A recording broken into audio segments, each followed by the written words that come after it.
Right now వరల్డ్లో tension పెరిగిపోతుంది. Iran, Israel and America, missiles, attacks and ఎక్కడ చూసినా భయం. ప్రజెంట్ మిడిల్ ఈస్ట్లో సిచ్యువేషన్ చాలా సీరియస్గా ఉంది.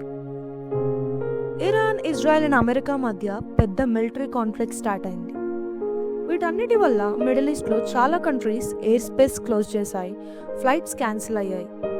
ఈవెన్ గల్ఫ్ రీజియన్లో కూడా టెన్షన్ పెరిగిపోయింది. కొన్ని కంట్రీస్ హై అలర్ట్లో ఉన్నాయి. ఈ కాన్ఫ్లిక్ట్ ఇప్పుడు రీజనల్ లెవెల్ నుండి ఇంటర్నేషనల్ లెవెల్కి వెళ్తుంది అని అనలిస్టులు చెప్తున్నారు. ఇదే వరల్డ్ వార్ కూడా అవ్వచ్చంట. మనం చూస్తున్నాం ఈ వార్స్, ఈ టెన్షన్స్, ఈ మిసైల్స్ ఇవన్నీ మనకు క్వశ్చన్ రైజ్ చేస్తున్నాయి. మనకి సెక్యూరిటీ ఎక్కడుంది? ఇదేదో జస్ట్ న్యూస్ కదా అని అనుకుంటున్నామేమో. ఇదొక ఎండ్ టైమ్ ప్రాఫెసీ. యేసయ్య ముందుగానే చెప్పారు. మత్తయి 24:6-7 వచనాల్లో, "You will hear of wars and the rumors of wars.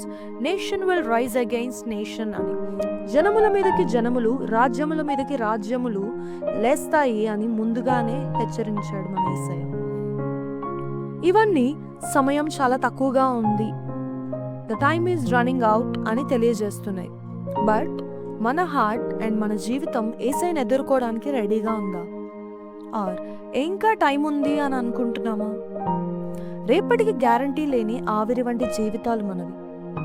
Bible చెప్తుంది, unless you repent you will perish అని. మారు మనసు లేకపోతే, మనం యేసయ్య వైపు తిరగకపోతే మనం నశించిపోతాము అని బైబిల్ చాలా క్లియర్గా చెప్తుంది.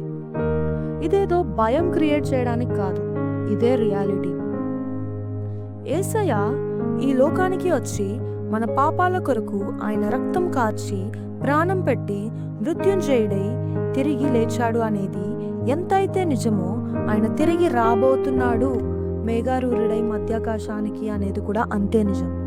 ఆయనను నమ్మి ఆయన చిత్త ప్రకారం ఆయన వాక్కును అనుసరించి నడిచిన వారిని తీసుకొని వెళ్ళడానికి యేసయ్య మరలా తిరిగి మధ్యాకాశానికి రాబోతున్నాడు.